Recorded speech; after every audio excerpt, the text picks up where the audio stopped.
Tell me about your practice this week. It's been interesting, quite interesting. Lots of realizations. Mm, where to start? I think the main thing I got from our last talk was a bit of a new perspective on right effort. On, okay, it's possible to actually put some effort in there and change the way I'm feeling. Mm-hmm. Whereas before it was more of I explained it last time as well, more of a passive thing, like, oh, we need to be watering the good seeds and then letting the bad seeds go to sleep. But that always felt to me a bit more passive, a bit more, oh, just be mindful of it and then it will kind of resolve itself. And this week I've been playing a bit more with actually, saying like, no, this is not how I want to be feeling. So for example, there was one meeting this week where I noticed a video chat with my team. And Did what? You noticed what? well, I was in a video chat with my team from work. A video what? I'm missing a word. I don't hear you. A video chat, a video call, team Oh, meeting. okay. All right. Okay. hmm All right. Now I understand. So then you always see yourself, in somewhere on the screen. There's a small window showing yourself. So I was looking, I was looking at the screen, talking to these people, and then at some point I noticed in my screen, I was listening. I noticed I was looking quite sad and quite like quite bored. It was a long meeting, and so then I realized I don't need to be feeling like this. I'm sitting here in a comfortable chair. I'm having a coffee, talking with people I like. I mean, why should I be feeling bored or angry or frustrated? So that was one of these little moments in the week where I was like, okay, no, I don't need to be feeling this way. So sat back, took a deep breath, and then from that moment on, I was just smiling throughout the rest of the meeting. So there were many of these little moments, which I quite Well, enjoyed. some people will call that an insight. Some will call it the process of vipassana. hmm But you could also just merely talk about it in the sense of waking up and looking what's going on, hmm paying attention with that underlying right view that hmm you don't have to feel the way that you have been feeling. You can decide to choose a new way, and voila, because we've been talking about that. And now you're bringing back, ha ha. It's You like got I it. sent you on a scavenger hunt, and here you Yep. come back with it. Yep. Exactly. Exactly. Yeah. Yeah. So that's great. hmm It's good to feel that kind of success. Yep. Knowing that you Sure. can do that is one of the primary bases of the practice. hmm And I want to really emphasize this for you in the sense that you did it once, you can do it often. Yep. And the more you do it, the better at it you'll get. Yep. Okay? That sounds great. This this is actually the practice that's laid out by the Buddha, and I'll give you now his words with it. hmm First, he gives a fairly long, um, more than a paragraph overview of the five hindrances. hmm But in this particular sutta, they're translated as to obstacles. hmm But literally, boredom is an obstacle of enjoying the moment. Yep. And it has some more sophisticated elements to it. But the important point is that you can see that, and uh, the seeing it is actually waking up to it, then investigating it, recognizing what it is, and then taking the effort based in right view to to change it. hmm hmm Okay. Now, as you get more and more expert at doing that, yet that effort becomes easier and easier, hmm almost to the point that it's an automatic response. hmm Yeah. Okay, it's almost like all it takes is your not even a full blown thought Mm-hmm. of uh, taking a deep breath. It just happened. The deep Mm-hmm. breath, and you know about it that it's happening, but it happened so fast that it took no effort at all. Mm-hmm. All right, this is where we're heading with this. If you Mm-hmm. continue to put in the right effort, that right effort becomes easier and easier to the point that it's actually now can be labeled as an energy or a force of its own. Mm-hmm. And a clear example of that would be force of habit. Mm-hmm. Now, force of habit can either be a wholesome, valuable, excellent tool to have, or that habit can be a disgusting, filthy, bad habit. But habits Mm-hmm. are habits, and that we do things by the force of habit. Mm-hmm. An example of that, you've got two people sitting here. One is a smoker and one is not. Who's more likely to light up a cigarette? I'd The say the one in the smoker. habit of smoking. Yeah. Exactly. And I win my case. So, as we start to use right effort, Mm-hmm. and in fact, probably, let's go back to that smoker. The first time that guy smoked a cigarette, he didn't like it. Mm-hmm. It was probably he was too young and it was illegal, so he had to work really hard to get. I mean, look how much effort he's putting into that first smoke. Mm-hmm. But now it's so dead easy. He's ready. He's planned. He's got the lighter in one pocket and his tobacco products in the other pocket, and it's just he can be full into conversation and do this mindlessly. Yeah. That's how habits get so deep. Yeah. Well, guess what? Some really amazing kind of habits can get that deep. Mm-hmm. An example would be at a piano bar where you've got a piano player that's worked there possibly for years, and he's playing the same repertoire over and over again, and a pretty girl comes up and leans on the piano and starts to talk to him. Mm-hmm. And naturally, he's going to start chatting her up, but he's not going to miss a note. Mm-hmm. In fact, he's going to figure out what note or what song to drift into that will help him in his pursuit. Yeah. And he doesn't miss a note. Mm-hmm. Why? Because his piano playing is that deeply ingrained. So, in fact, it's second nature. He's Yep. actually literally now playing the piano. He's not performing, Mm-hmm. he's beyond that. Mm-hmm. And now let's take that same example just one step further. Now that same guy playing at the piano and two cops in plain clothes walk up to him, identify themselves, and start a full-blown interrogation of him. Where were you on this night, this time of week? What kind of alibi is that? And guess what? Not miss a note. Mm-hmm. Mm-hmm. Now that means that it's either deeply, deeply ingrained or this guy's got his wits about him. Mm-hmm.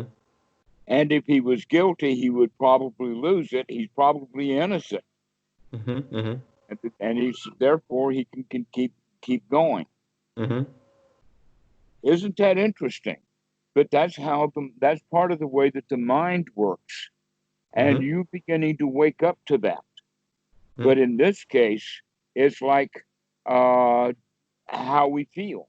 Mm-hmm. You could almost think of that feelings. The various feelings are like various musical notes, Yeah.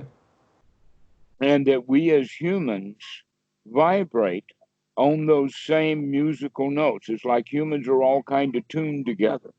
Mm-hmm. So if one person is angry, he tends to get a lot of people angry. Mm-hmm. Mm-hmm. That's his back to his job. Mm-hmm. So if Mm-hmm. he's angry at the bank, he's going to rant and rave and even exaggerate about what the bank did because he wants other people to agree with him. Mm-hmm. Mm-hmm. Okay, this is nesting instinct or herding instinct Yeah. that we use at an intellectual level. Please join my club Yeah. because that makes me feel safer. Yeah. If I've got cows around me, then that I'm in the middle of the herd, then the lions are unlikely to attack. Yeah. In this case, very few people are likely to come up and say, "Hey, I've been at that bank for years, and they've always given me really excellent service. That's why I'm still there." And what does that do with his war? Yeah. So he wants to maintain his anger by sharing it with others. Same way with grief. Same way with grief. If a man just loses his daughter, he's going to affect everybody he knows. He's going to make sure that they know that he's lost his daughter, so that everybody will feel the grief. And so grief just builds, whether that's a habit like smoking or a habit like waking up. It's still just habits that we're into. So this is how we begin to affect others. It's through our feelings.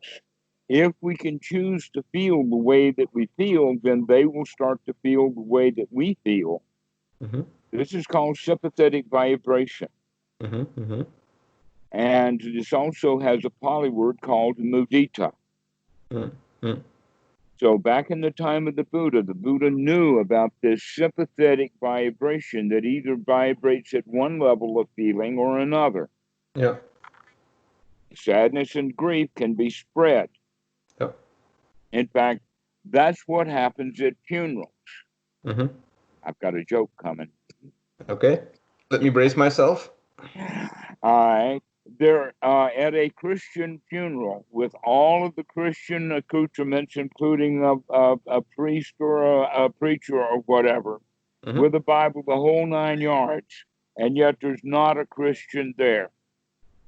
Okay. No one there. They may attend church, but at that funeral, they're not Christian. Before I describe what's going on, let me back up to the other opposite of that. The question of there are no atheists in foxholes. Okay, why are there no atheists in foxholes? Because everybody in the foxhole's scared to death, and so they're all praying there. Right? Yeah. Oh no, it's the other way around. The atheists were never patriotic enough and stupid enough to wind up in a foxhole. Okay. All right. Okay. If he can get out of that bad feeling system that the people are in. Okay, so now let's go around and look at it from the Christian point of view. What happens to a really good Christian after they die? They go to heaven, supposedly. Okay, well, isn't that a nice event? I mean, isn't that a pleasant thing to happen? Yeah, should be. Okay, well, why then don't people at the funeral celebrate that? Yeah, would make sense, but I've always seen a funeral as something more for the relatives than, the part of the Right, but grieving process, indeed. yes, and what I have seen, the last funeral that I was at, I was a Buddhist monk, and I stood way off to the side because I didn't want to be part of the thing. But I did hear enough that whatever the preacher was doing, it was not about Jesus and salvation. It was all about Old Testament stuff. Yeah. Psalms and that kind of thing. True. And so that made a point, in that one particular item. If they're in Psalms instead of in JC and heaven and all salvation and all of this kind of stuff at a funeral, they're not in celebration. Yeah, that's true. Okay. Why is that? Because they are all in the state of grief and supposed to be in the state of grief of the one who grieves the most, the widow, the father, the mother, the child, whoever it is that's died, the next of kin is grieving. And so everybody jumps into that grieving bandwagon, and there's not one wise person there that can cheer things up. One possible exception is the wake that Irish have when they're all getting drunk. However, this is an item that just fits right back into that list. Why are there no Christians at funerals? Is because they're into bad feelings, mourning, loss, suffering. And that's called for. That's what that event is for. Yeah. aside from the fact that somebody's going to be making a lot of money. Mm-hmm. Mm-hmm. Yeah. And so they're going to stage it that way. They want the grief. They don't want a celebration. Mm. Well, yeah, maybe so, but like I've also been to a few what would the English translation be? Like probably atheist humanist funerals, which have been in general much better experiences than the Catholic ones, because Mm-hmm. there it was really about the person and the person's life. You know, this person did this when he was younger, and then he went into this business, and then he did this, and then he did this. And oh, this was a wonderful kind of father, and this is an example of it. And you know, I really like that part of it, but there's still, of course, grief and sadness also at these funerals. So would Mm-hmm. you say that grief or sadness is It's always contagious. unwise? True, I'm saying true. I'm saying it's contagious, Yeah, yeah. and it's intentionally contagious. Mm. Mm. When Okay. it's built into our culture that it is okay to get that kind of contagion Mm-hmm. or catch that mental virus in that moment, the Mm. mental Mm. virus of being sad and unhappy and grieving because someone else is grieving. Mm. Mm. When you do better for them, if you had your wits about you and could maintain your equilibrium, say, Mm-hmm. Mm-hmm. get your sort of what I've now learned to say, the sea legs of the mind, Mm-hmm. and so that you can then help the person out of their grief. All right. Yeah. Okay. So yeah, yeah. Okay. I think I understand. So you're not saying that grief by itself is necessarily an unhealthy or an unwise thing for the person who is grieving, but that the problem, if we can call it that, is that It's it's everybody who's it's there gets affected by the same grief, and actually this is not like for the people standing around the people who are grieving, that's not the most wise way of being or of helping them. right. Okay. Okay, so now we're introducing to the point of grief comes Mm-hmm. from those who are dear. Mm-hmm. Mm-hmm. This is actually the title of the sutta, number Mm-hmm. 87 in the Majjhima Nikaya. And the Okay. story is that the Buddha was saying this while he was sitting with a group of monks talking about this particular in the Mm-hmm. sense of relinquishment, renouncement, that if we become attached to people or things, then Mm-hmm. when we lose those people or things or the circumstances changing, there will be grief. Yeah. Yeah. But let us say just a regular townsperson walked by when the Buddha was saying this and heard what he said, and he eventually went later and got into a gambling game. Mm-hmm. And then he told the guys in the gambling game, what the Buddha had said was grief comes from those who are dear. And Yeah. nobody there at that gambling game agreed with that. They said, "Oh no, I really love my children," was kind Okay. of the response that they were getting. Okay. And that during that discussion, then another person walked by who happened to have been, let us just say, on the staff of the Queen. Okay. And she came back and told the Queen, and the Queen told the King, and they discussed it and then sent this uh, servant back to the Buddha for getting clarification. Now, this was either the beginning of that or it was just an event along the way, but this one became known as someone who was sent by the king and queen often enough that she really understood the Dhamma Okay. and was actually a stream winner or a stream enterer while she Mm-hmm. was still in service to the king. Mm-hmm. But when she got back to the king and described what was going on, then the end of the sutta is the king and queen are now standing on the balcony of their palace and saying, you know, yeah, the Buddha was right on that one too, that grief does come from those who were dear because they looked at each other, Mm-hmm. recognizing they didn't want to lose each other. Mm-hmm. Mm-hmm. And yet one of them is going to lose the other and the other one's going to lose his life. Yep. Yep. Okay. Yep. So that was a major education for the king, and it also, I think, helped solidify his relationship, because King Pasenadi and the Buddha were one thing, they died in the same year at the same age, Okay. but they were also very close, as well as King Bimbisara, who had already died by that time.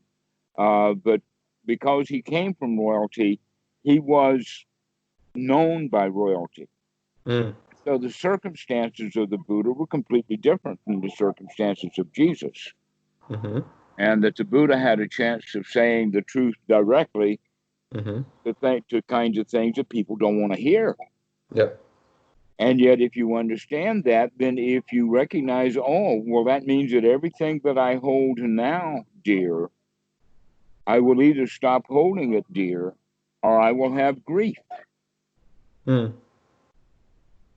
So that now an example of that would be a man who really enjoys his daughter when he ever is around her, but he doesn't try to force her or make her do what he wants her to do, because Mm-hmm. he knows she's going to rebel against doing that. Mm-hmm. And so he no longer has that attachment to the daughter because of his own wisdom, to where Mm. most fathers will try to order their kids around, the kids rebel, and now the father is in a state of grief. Mm. He Mm. lost power with his kids. Mm-hmm. Okay, so this is an example of that grief that we will have, and so we have it in two different ways. One is that we can pick it up and manufacture it out of our own sense of loss, Mm-hmm. or we can pick it up from someplace else. Yeah. Yeah. But that means that we now have an opportunity to plan in advance so that we can manage our grief. Mm-hmm. Mm-hmm. Yeah. Makes Because you sense. know it's going to happen. Yeah. But there's another thing, and that is that I'm kind of pointing out to you that once you learn how to control your feelings, you will also become infectious. Yeah. And that's intentional. It's Yeah. called mudita, Yeah. sympathetic joy. Yeah. And so this is Yeah. So you see, okay. Okay, that's interesting, because I saw mudita more of yeah, I saw mudita more as the other way around. Like, I'm happy because this person is happy, and I need to cultivate, being happy simply with the fact that this person is happy, even though I gain nothing from it. That was my that's what they get understanding. from that's the kids version. I just gave you the adult version. All right, well, thank you for that. Hmm. So that gives us Okay. even more incentive, or that helps Mm-hmm. with our right effort, Yes. knowing that I'm doing this for more than just me. Yep. Yep. For sure. So Yeah. it's not just for my enlightenment, but it's that's metta anyway. May all beings be happy. Mm-hmm. Is not because when that's first taught and most people get it, is may all beings be happy is coming from a position to where no one is happy and you know it, and so it's sort of like wishful thinking. Mm-hmm. Or another way of saying it, it is like they use words like affirmation, self-affirmation, where the Yeah. kid Yeah. stands in the mirror and tells himself a lot of good things that he is not. Yeah. All right. And so this is part of the problem that we have, is pushing it off into the future. So Yeah. the right way in this is practices, oh, I can be joyful right now. Yeah. Let me take the right effort and become joyful. Mm-hmm. And you probably, in that conversation that you mentioned, you probably had a better impact on the people who were on that call. Mm-hmm. Mm-hmm. If you get grumpy, everybody will get grumpy. Yeah. If you get bored, everybody will get bored, and the conversation ends really soon. Yeah. Yeah. And so, recognizing that your mental attitude is really, really important, and Mm. so you need to start watching it. keeping Yeah. track of what your own mental attitude about things are, Mm-hmm. which is basically, am I down? Am I in those kind of feelings that hinder me being what I want to be? Or am I up? Am I up for this? Mm-hmm. Mm-hmm. Yep. Yep. This is one's right attitude, which is also a skill to be developed Yep. through the right effort of I can do this. So now that I've set you up for the next one, this is in fact what the Buddha says is the first step on the noble path. Now, this is an important point. What that means is that because there's actually 7, the process of being a sotapan is not an on or an off one point time. Mm-hmm. When people go on to Reddit and say, I'm a sotapan, they probably got that out of ideas, out of a Mm-hmm. book or something. But there is actually a process that we go through. Mm-hmm. And that this process is basically what we're talking about now. Once we get success, we can get that success again. Yep. And once we get it a second and a third and a fourth time, once we become successful at being able to change the content of the mind, whether it's a content of feeling or a content of thought, we begin to gain confidence. Mm-hmm. And that confidence then says, hey, if I did it once, I can do it again. Mm-hmm. And then we begin sometimes to practice through what we'd call rough times, or let us say it takes a little bit more effort to do it right, like when we're sick, Mm-hmm. or when we got a great big burn spot on the arm or something that we have to pay attention to and we don't like it. Okay, so these are the kind of things that happen from time to time. Yep.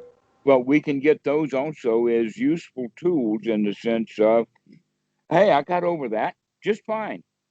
Mm-hmm. Mm-hmm. And so it doesn't now matter much about whatever happens. I can come, doesn't matter what happens. I can come back to the breath. I can wake up, take the effort, and come back to a state of satisfaction. Yep. Okay. The Mm-hmm. Buddha says, no matter how obstructed the mind is, that the student can knows in a sense of right view, he knows that he can come out of that and come back to the here now and see things how they really are, can see the truth of the moment. Yeah. Then he says, this is the first step of the noble path that is supramundane. It is Pali word Taraoka, supramundane. It is noble. It is a factor of the path, and it is not held by ordinary people, this new knowledge. Mm-hmm. Mm-hmm. You know, in the beginning when you started meditating, that you didn't know whether you were going to be successful at it or not. Yeah. This is the first knowledge, the knowledge that I'm going to do this. I Mm-hmm. can do this stuff. That's the first step of the noble path Mm-hmm. because it's coming out of the attachment. And so this is where already I like to push the beginning students that Mm-hmm. once you have some success at this, keep practicing that because now you're beginning to have that budding confidence that you can continue to do this. Mm-hmm. Even though Mm-hmm. there'll be tests along the way, those will just strengthen your courage and your conviction and your confidence that you can do it. Yep. Okay, so now Mm-hmm. you can understand that what I'm saying here, courage and confidence and conviction is also later knowledges when you know that this is the right way to go. Mm-hmm. Beyond a shadow of a doubt, the Eightfold Noble Path and the Four Noble Truths and the Paticca Samuppada teaching that is all based in together. It's the only way to live our lives. Mm. Being a winner, not being a loser. If you're a Christian, that's not the way to live because they still see you as sheep or sheeple, Mm. they call it. Mm. Mm. Okay, and that you need what do they call it? A shepherd dog Yeah. to keep the herd together. Yeah. All right. Yeah. But that's not liberating for any member of the herd. Mm. Coming out of the herd is liberating for the herd, Mm. which means we neither need nor heed the barking of the dog, Mm-hmm. Mm-hmm. especially since most of the dog barking is already done in the mind anyway. Yeah. Yeah. And in that regard, this is the part of the mind that is referred Mm-hmm. to by Sigmund Freud as the superego. Mm-hmm. Eric Berne calls it the parent ego state. Mm. The Buddha calls this Sila Bhatta Paramasa as an underlying tendency. Mm-hmm. So even though when Eric Berne calls it the parent ego state and the relationship between the parent, the adult, and the child is really an excellent way to understand it, the Buddha's position is actually a little more accurate Mm. in the sense that this is instinctual behavior, this instinctual herding behavior that is in fact part of what we've already been talking about in the sense of sympathetic vibration. Mm-hmm. Okay. But I'm also in a way teaching you how to have a new herd, Mm-hmm. which is not based upon fear and collection for safety, because everybody in this herd is feeling pretty good. They're feeling safe. They're feeling Mm-hmm. secure, feeling Yeah. happy. Yeah. Okay. Because all Mm-hmm. of that's contagious also. Mm-hmm. Mm-hmm. So that's actually quite marvelous, isn't it? Yeah. That's what happened around the Buddha, that he was literally contagious. Mm-hmm. And that contagion has, in fact, lasted throughout all of this time. Mm. And that I've gotten that contagion from Achan Po and Bhikkhu Buddhadasa and some others. And now I've got students that are catching this Dhamma virus, if you will. Yep. Yep. And that it's really good. It's really valuable because it changes the whole way that we live. So getting back to that point about Sila Bhatta Paramasa, that's often translated as attachments to rites, rules, and rituals. Mm-hmm. And it is known as one of the four modes of clinging. Mm-hmm. Mm-hmm. Okay, so basically, now what keeps the herd together is this collective voice that we can go back to the issue about the funeral on. Yeah. In other words, this is the collective voice that when kids went to a funeral when they were kids, when they grow up, they're expected to behave in that funeral the way that the funerals were done way back when. Mm-hmm. Okay, so Mm-hmm. now it's a rule. Now Yeah. everybody has to feel sad. Yeah. Now it's a rule. It's built right into the culture. This is how it gets built into the culture. Is over time, things that people do naturally become normalized also. Mm-hmm. But that those things that happen naturally are done out of ignorance. Mm-hmm. Mm-hmm. So part of our right effort is going to have to be coming out of not just centuries upon centuries of uh, the way that humans do things, Mm-hmm. but you're also going to have to manage the DNA Yep. all the way down, because much of this, for instance, this herding instinct is not just in a herd of sheep or a herd of wildebeest. Schools of fish do that. Mm-hmm. That's how deeply buried this is into our DNA, and all Mm-hmm. the way back to us Mm-hmm. being fish. Mm. Now, I would muse about, in fact, um, down at the level of when did cells become organized for separate functions, and when were organisms invented out of cells, and was that not the result of safety and security and getting along and all of that kind of stuff? So now we recognize, wait a minute, that this DNA goes right down into every cell. Yes. Yes. Yes. And Yeah. so and so it's that strong, this sympathetic vibration that we have with feelings, that we tend to feel the way that And we're also kind of programmed that way with music. Mm-hmm.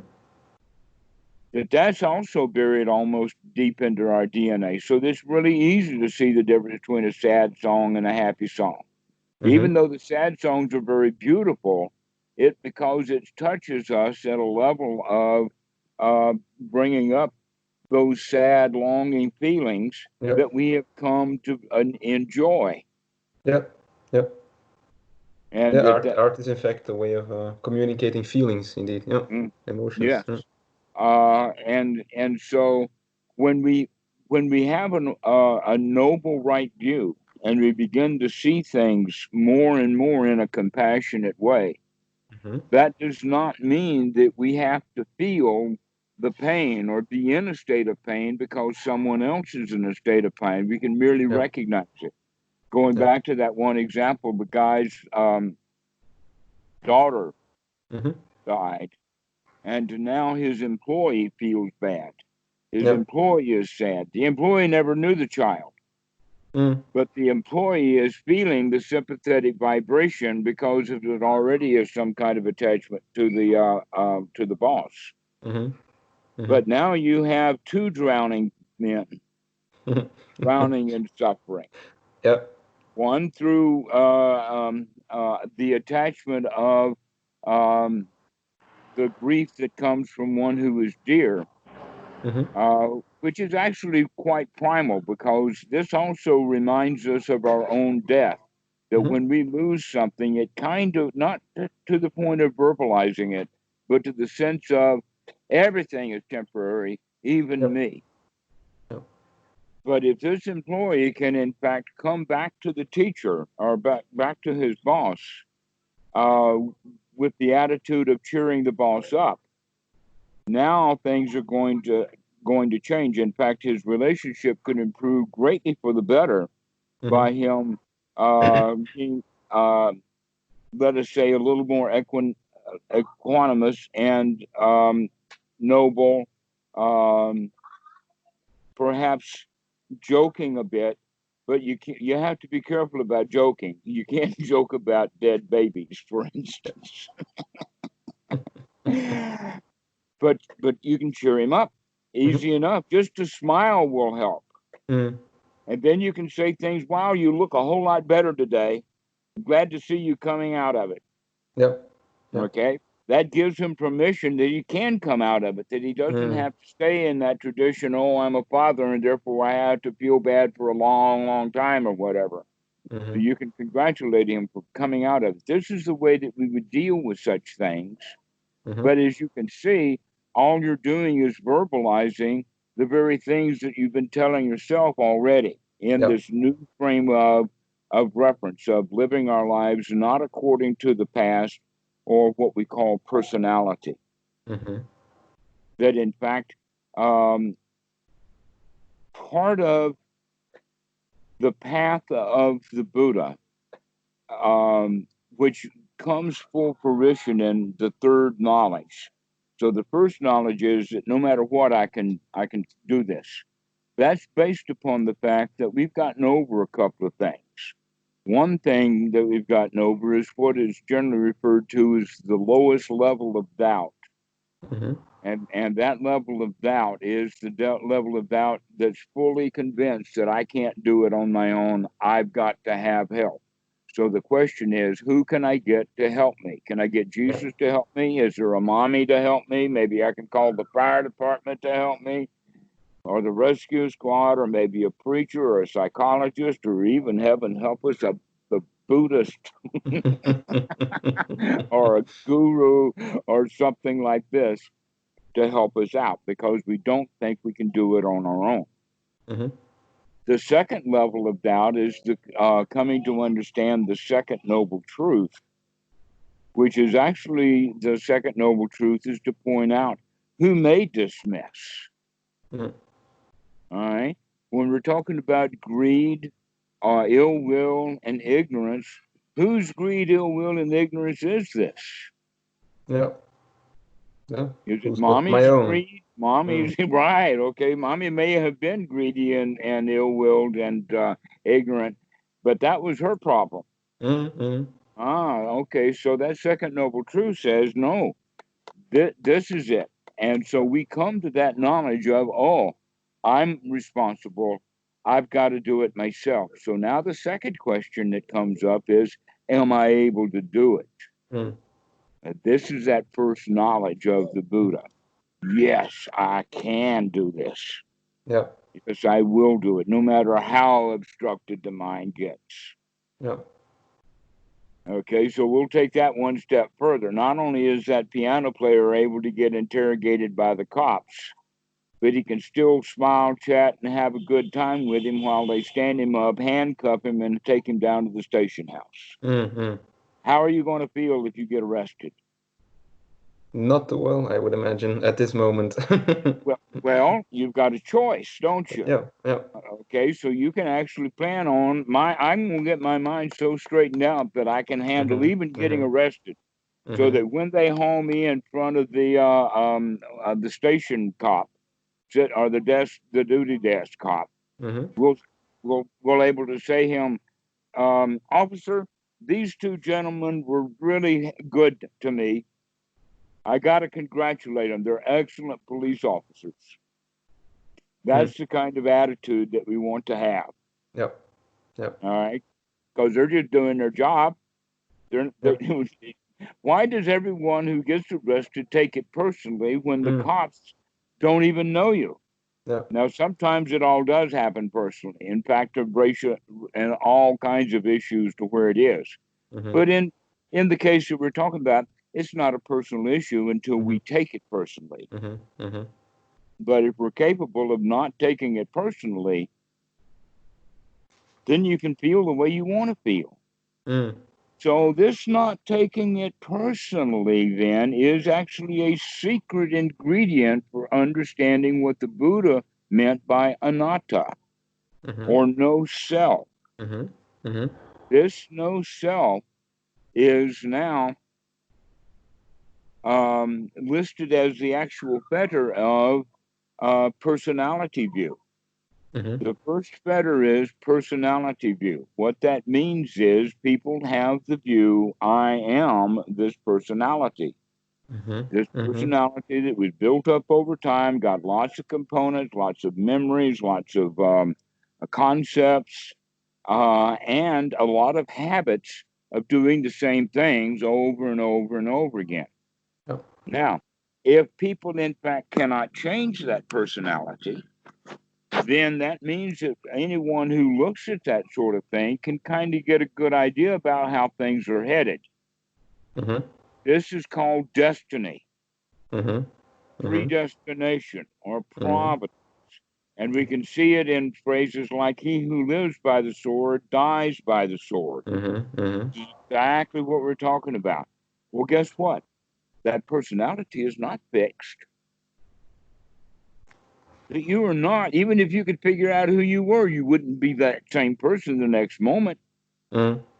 And that we have, if you can recognize that you are not your past, that you're your present moment instead, now Mm-hmm. you have a whole lot more control over it than we used to think. We used to Yep. think that we were, in fact, kind of bound to the past. Yep.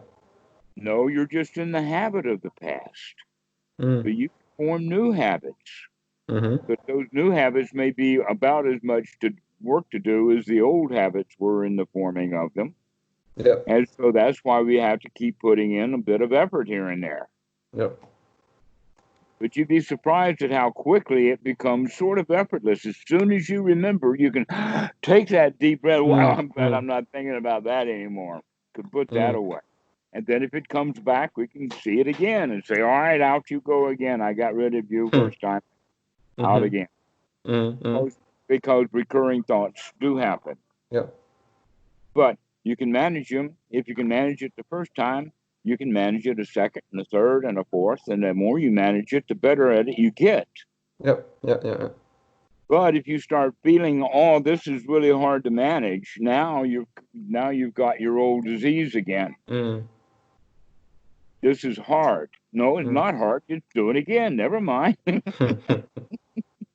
Yeah, that's one of the things I've been working with this week, because when, to use your analogy of last time, when I see the truck coming and I can jump out of the way, it's easy to generate the joy, feeling of joy, of success, like, yeah, I avoided that one, nice.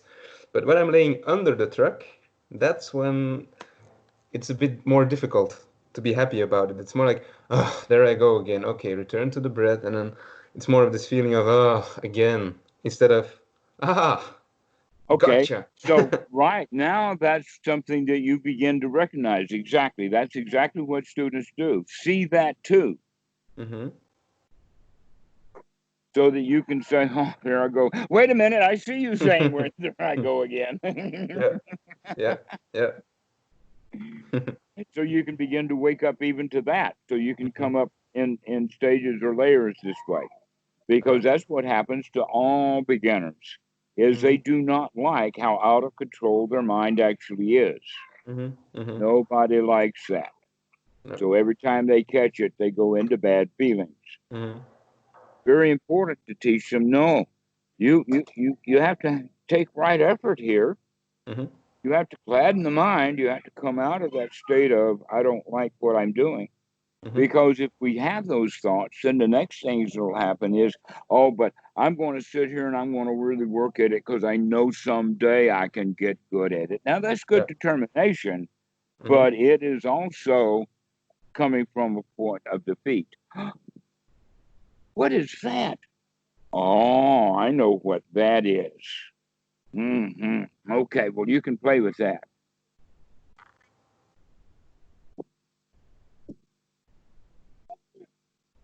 I've got a 3-year-old with. Beautiful. You want me to help you with it? Okay, I may have turned it too tight. There we go. Keep going. Going back now to this major step of no matter how obstructed the mind, the student can clean the mind out and come back to the present moment over and over and over again. This is, in fact, part of the skill that is developed in the ability to get into first jhana easily and quickly. That knowledge, because in fact, that's what we're doing. A lot of people don't know or understand that they've got kind of a magical idea of what first jhana is without knowing that they have oftentimes the jhana factors. They just may not have all of them together at the same time. And so an example of that would be being able to read a book. If you can apply your mind to that book and sustain it sentence by sentence as it goes down, that's actually a jhana factor. But most people don't read that way. Most people, they'll listen for a bit, or they'll watch read a little while, get an idea, understand what's saying, and now the next thing that happens is they're thinking about it while the eyes are going along. And get down to the next paragraph and say, wait a minute, I don't know what I was reading. Let me go back and do it. We do that also on the computer with audio, watching a video, but we don't care about the video. We're just listening to the audio, and now we're going someplace else, and we see an article we want to read. Now, when we're reading an article, we're not listening. So, in fact, that's something that I would offer you as, because I do for students as a suggestion, just to piddle with how the mind works. Is do that. Try to listen to something and read at the same time and get full benefit out of both of them. How fast can you move your mind back and forth? Okay? Without losing both of them. Most people are just going to lose both of them. All right. So that's an exercise then. Okay, so that's a little game that we can play to begin to understand this ability to keep the mind focused, apply it on something, and sustain it. But just to be clear, so is that an exercise, as in try doing that and see how well you can do it, or is it more of a point of insight, like give it a try and then realize Well, that, you oh, you try cannot it actually do and it? figure it out for yourself. I'm not sure what's going to happen if you do that. But Different strokes for different strokes, the but thing it is, is something to. this is something that I came out of actually, because I used to be always, I'd have the television there and I have my laptop here, and then I'm watching something and I'm reading something at the same time. That used to be my default way of being in the world. So So years now ago, so I I came out of that. I kind of don't want to go back to it. well, um, if you're already out of it, that's great, no problem. Mm, But it's because you admit that you used to do that, for you can sure. see why I would give this kind of a thing Yes, as an example of how to look at the mind. Okay. definitely.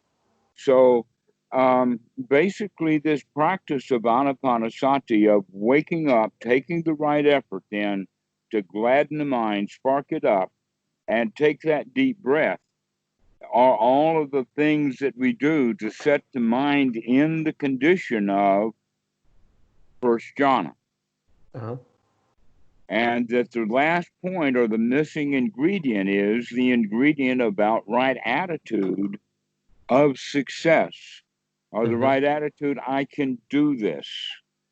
Mm-hmm. This kind of success has a component of joy, a component of yippee-ki-yo-ki-yay, a component of, yeah, I can do this, a Yeah. complete, at the feeling level, without a word for it, except to describe the feeling, is success, Uh-huh.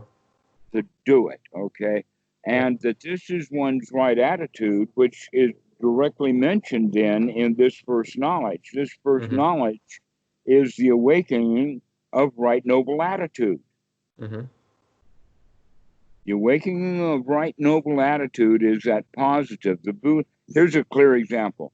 The Buddha referred to himself as a lion, Mm-hmm. Mm-hmm. not a sheep. Yeah. Yeah. That's it. Yeah. The lion, the Yeah. winner, The the winner. one who Yeah. can do it. Exactly.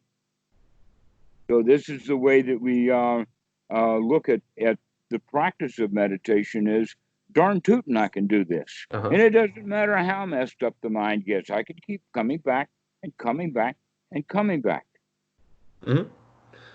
So you're saying that if you're able to read a book, for example, follow along with a book, then actually that's already one of the factors of the first jhana. That's concentration, for example. If you can keep your mind on the book, that's already concentration. But the missing If ingredient you here, have to use that word concentration, I'll let you by with it. okay, you don't like it. uh, well, uh, it it gets on the wrong translation list. Mm, It's the word concentration has come into the Buddhist literature due to a wrong translation. yeah, you were talking about it last time as well, right? Like it's more of Samadhi. a one pointedness more than, or like the point Uh, that holds. Last time you were talking about the point that holds the tent yes, together, exactly. Right. Okay. So it's the coming together. coming together. The coming together, for instance, the coming together of all of the factors of anapanasati is Mm, also the coming together of all of the five factors of the first jhana, okay. but it's also the coming together of all of the factors of the Eightfold Noble Path, and it's also the coming together of the factors of the Sambhojana. These Okay. same four things over and over and over again: right view, right sati, right effort, and right attitude. If you've got those things, that's going to bring the mind to an organized state. Mm-hmm. Okay, that in the Eightfold Noble Path is referred to as, in Pali, area, sama area samadhi. Okay. Sama area samadhi is actually referred to and translated by the Buddha in that same sutta that we're talking about as right unification of mind. Mm-hmm. Mm-hmm. Okay, which means that we're bringing the factors of a unified mind together, and that's what makes it unified. So This, the unified like, mind or unification is something else than one-pointedness, or is it the same thing? well, the one-pointedness is very much of the misconception about concentration. Okay. Okay, to where in fact, if you're able to follow a book line by line, sentence by sentence, paragraph by paragraph, you're not actually on one point, you're moving. Yeah. Otherwise, you Yeah. get stuck on one word. Yeah. Okay. That's an interesting way of looking at it. Hmm. Okay, so let's call it then the unification, or so what you're saying is we already have that because part of our lives we're already doing that.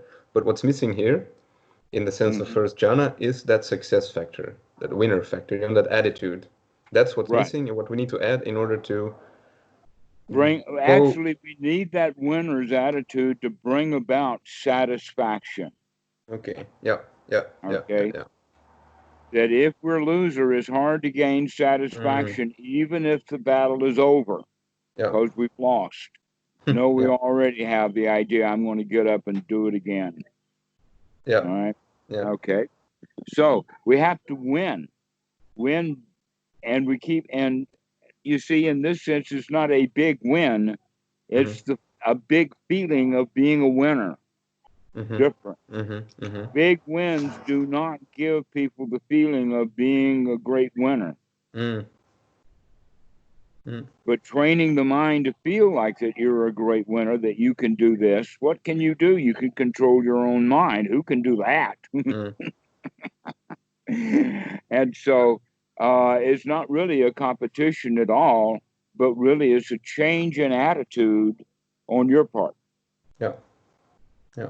to change from being a loser to Mm-hmm, being a winner mm-hmm. or victim. I know some people don't like loser. In fact, the first time I used the word, poor lady accused me of putting her down, saying that she was a loser. So she took it on as being a loser, and then Oh, never, she never called again.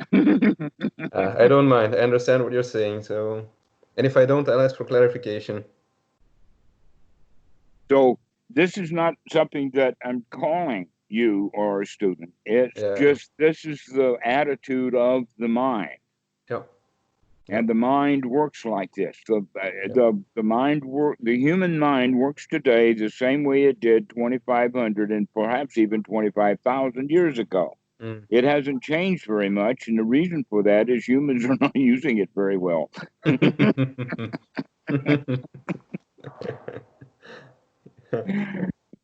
Because we keep getting stuck back in the old reptilian Uh-huh. mind behaviors. We do things instinctively. Mm-hmm.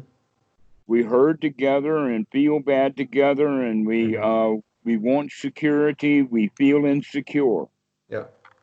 All right, There's but let another me ask. teacher. Oh, sorry. No, go ahead. There's another teacher I was listening to this week. Who was it again? I think Jack Cornfield.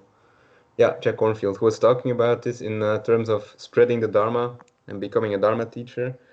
And they Hmm. said like the problem we have is that we're at the moment we're nuclear giants, but we're ethical infants.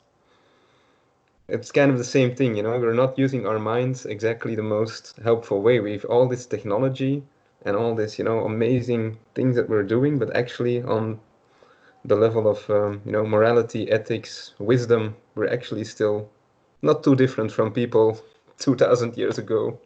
Or worse. Okay, let's go Yeah. right. Let's go back to the very beginning of the Stone Age. Mm-hmm. What is the very beginning of Stone Age? Is when a human picked up a stone and kept it.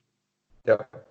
That's the definition for me of a Stone Age. Okay, so Mm-hmm. imagine this guy picks up that stone and he's kept it. Uh-huh. Why did he keep it? Well, because it was more useful than the other stones around. Perhaps this one broke a bone better. Mm-hmm. Mm-hmm. And so he kept it. Mm-hmm. But it was hard to carry in his hand, so he made a pouch for it. Mm-hmm. And then he figured out he could get more use out of it by tying it to a stick and making it an axe Mm-hmm. Mm-hmm. in his pouch. And now, fast forward modern times, the cell phone in the pocket of the human being is nothing more than that brand new axe in a pouch. And we haven't changed very much emotionally since then. Exactly. And Yeah. so all of our and here's the point. In those days, life was dangerous. Mm-hmm. He had to bust apart the bones because he'd not dare go take that carcass away from whatever killed it. Yep. Yep. May have been a whole pack of hyenas. Yep. Okay, so at that level now, that guy built that axe out of desperation and fear. Mm-hmm. And yet you'll see many people using their cell phones that same way now. Mm-hmm. Mm-hmm. Present party included. Here's a funny point. It back then was actually dangerous, but life is inherently right now not dangerous. Mm-hmm. Coronavirus is in fact is a real present danger. Yeah, But other than that, your life is fairly safe. for sure. Yeah. And everyone's life is fairly safe, especially if they're indoors right now. Yep. Why do people feel so unsafe and so insecure Mm. with cabin fever and all kinds of Mm-hmm. things? Okay. The answer is because they're in the habit of feeling like that. Yeah. And in the old days, before the coronavirus, people, when they would feel that way, they would go try to find a solution for that fear. They'd go to the bar, they would get drunk, they'd go out to Mm. eat, they'd change their mind, they would do something else. But now they don't have that so much to do. And so now they have to actually sometimes have to deal with the feelings that are having, that they arise, Yeah. without even understanding this new teaching that you're having. And it is that when you do recognize these feelings when they arise, you have a choice to Mm-hmm. change those feelings so that you can have the feelings you want to have rather than the feelings that you're in the habit of having. Yeah. And that's actually a major way of talking about this is the only thing the Buddha teaches. Mm. And he boiled it down to just two words, dukkha, dukkha nirodha. Mm. That's the whole point. Yeah. Which is basically come out of the dukkha that you're having, is basically what he's saying, which we're now giving you his actual method for doing that. The Yep. actual path is the Eightfold Noble Path. These four things applied with the breath will bring us into that state of first jhana that has that quality of success, the quality of strength, the quality of knowledge that this can be done, and the satisfaction. And along with that, there's an additional couple of things that happen, and that is security, that we feel Mm. secure. That now we've got all of those old feelings at bay, especially the big dog, fear. Fear is at the base of all of the other feelings. It's Mm. easiest to see with anger. If people are not challenged, they're not going to get angry. Mm. It's when they fear that they're going to lose something that they get into fighting mode. Well, the same thing is the fear that comes with the loss of something. Oh, me, what's to do with me? In the 60s, Mm-hmm. it was kind of an open joke in the United States that most men didn't want to get a divorce because they didn't know how to do their own laundry.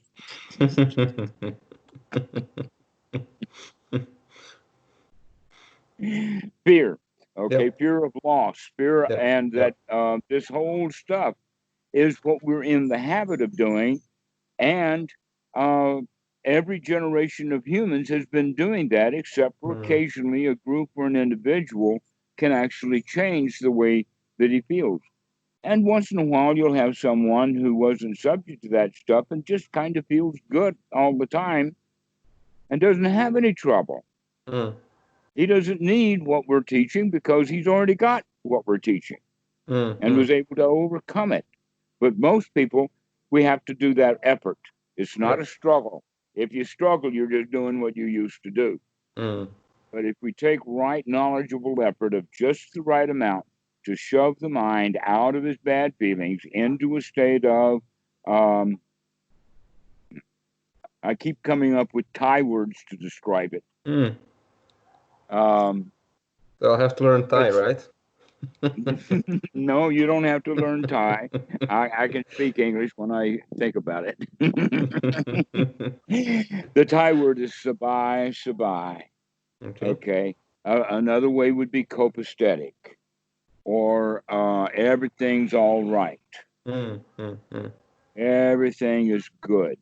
This is kind of the state that we want to maintain.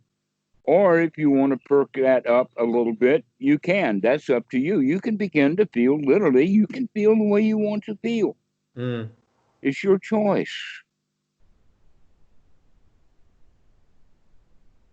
And so this is the way that we practice, but we need to keep doing it over and over and over and over again until we get to that first knowledge. That first knowledge is no matter what happens in the mind, I can clean it out. And then a little bit later, when we get good at that, it's not just being able to get into first jhana, but it's the skill of getting into the first jhana and then skill of maintaining the first jhana, which we will get into next time you call. Okay. But these are the 5 factors of jhana. The first one and the biggest and most important is freedom from hindrances, which means freedom from your personality for the moment. Freedom from all of the past.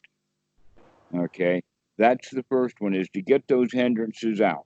And we do that through waking up and investigating and see, nope, that's not what we want. Out you go. And also that quality of, aha, I see you, Mara. That phrase is so key to this entire process, is the waking up and taking a look at what's going on. Aha, I see you, Mara. And we do that with the joy of throwing it out. So that's that first one, freedom from hindrances. That freedom from hindrance then brings about, with the gladdening of the mind of throwing that stuff out. In fact, the sutta itself says, piti and sukha, born of the seclusion from these hindrances. Okay, so it's like, what a relief it is to not have to think about that stuff anymore. And then, in fact, the better at this you get, the more and more you'll realize what a relief. What a relief. I don't have to think about the past. What a relief. I don't have to make plans for tomorrow. What a relief. I don't have to do anything. If I don't want to do anything right now, don't do anything right now. What a relief it is, you know. Take a load off, literally. Enjoy your life. So, this is a way that we begin to practice that letting go of the hindrances and gladdening the mind, which brings about then these factors of sukha, which is a success quality, and also the right attitude of being a winner, which now gives that extra lift of the piti, the really good quality that feels really good, that later can be developed into sensations of skin crawling or your hair stand up, or waves of cold waves. Hindus call it kundalini rising. All of that kind of stuff is associated with this. But how do we develop it? By feeling a winner, the feeling of, I can do this, the feeling of success. This is how that's developed. And inviting it to come. And so now we have 3 factors. We have seclusion from the hindrances, and we have the rapture and the pity with the right attitude, born with that. Then we also take a deep breath because we want to get this frontal cortex going. And this is where the applied and sustained thought comes from. And in fact, the sustaining part of the quality of the first jhana is actually the skill of the first jhana, in the sense of maintaining the first jhana. How do you maintain that? You do that by maintaining or sustaining your ability to think within a narrow frame of reference. Not one-pointedness. No, we don't want to get stuck any place. And in fact, that's pretty hard to do. But we do want to keep it into a frame of reference. Yeah. Okay, so we'll talk about this more next time you call also, but I'll give you a little introduction to it in the sense of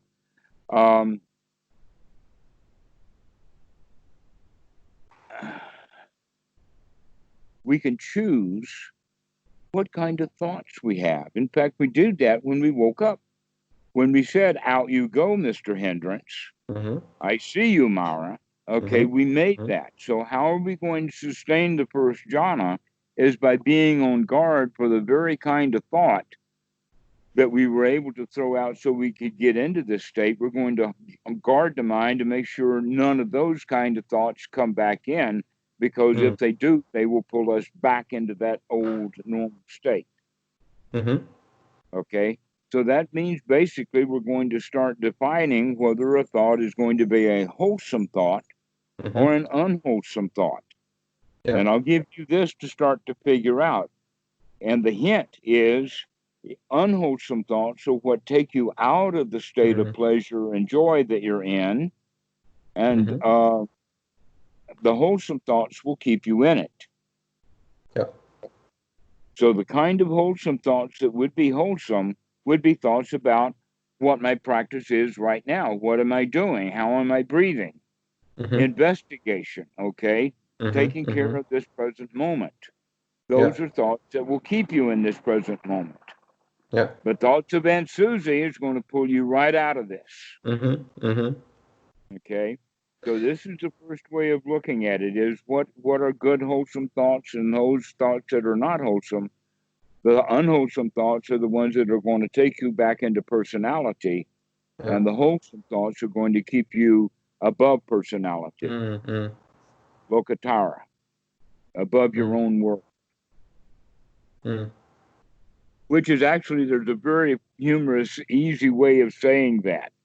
And that is each person, everyone, each individual one of us is an emperor of our own pile of dirt. The question is, are you buried under your pile of dirt? Are you climbing your way out of it? Or are you sitting right on top of your own world? Okay? Sitting on top of the world. That's what we're looking at here. To come out of our own personality, come out of our world, and enjoy the fact that we can do that, that we're powerful, we're strong, we come out of it. And so how do we maintain that? Is by not digging back down into it. Yeah. So I'll leave you with this now. If you have any questions, go right ahead. Many, but I'll try to limit it. I think the main one for this practice then is it about recognizing and categorizing the wholesome versus unwholesome thoughts? Or, because you were talking a bit earlier about being on guard, because I've also noticed some specific thoughts indeed keep coming back, the recurring thoughts. So is a practice more to separate them into wholesome, unwholesome at this point? You could automatically count. You could automatically count these recurring thoughts that have nothing to do with sitting here are in fact the kinds of thoughts that will pull you out of the here now. And therefore those would be unwholesome. Recurring thoughts. In fact, the recurring thoughts are the important point. Why? Because you finally get to the point of recognizing, I can get rid of even these recurring thoughts. How do I do that? Every time they recur, they go back out again. Okay, so it's actually the same process, the same thing. It becomes an automatic, it's an unwholesome thought. So when it comes back in, you recognize it as such. Yeah. All right, that makes sense. Okay. This is not a hard process. It's just a little bit complicated to explain it. No, that makes sense. That was the most important question. I think another one was related to because I was cheating a bit last time. I already viewed one of your videos with your other students, so I already started doing the exercises about getting up and sitting down and opening doors. Okay. Those ones. So I don't know if it's appropriate to already go a bit deeper into that, because I had one question about it. Why don't we let that question go for next time? Sure. But I will say this much about it, that, yeah, go ahead and play with it, fiddle Mm-hmm. with it, Okay. because you're not going to be sitting on the floor all the time. Mm. But why not? Go ahead and ask your question. We'll take another 5 or so. What was the question that you have about, let us say, mindfulness of the day, Mm. of sitting down and stretching your arms and beginning to always keep some sort of way of continuously coming back to the here now, to come out of whatever the mind was doing and come back to the present moment. Practicing that many times during the day is what these exercises are about. Mm. So what's your question? Yeah. The question is, as I understood, the door opening one, for example, each time you reach for a door, you're going to open a door, you're going to be looking at intention. Why am I opening this? Is this because I'm liking something, or am I pushing something away, like, dislike? And this is where so I might have gotten the instruction wrong as well. But I often notice when I'm reaching for a door that there's not a strong like or a dislike. For example, if I'm going to the bathroom to brush my teeth, it's not because I really enjoy doing that. It's not because I hate doing something else or I'm like pushing something away. It's just a part of the day. So how to frame that in terms of intention, in terms of liking, disliking? Well, in this regard,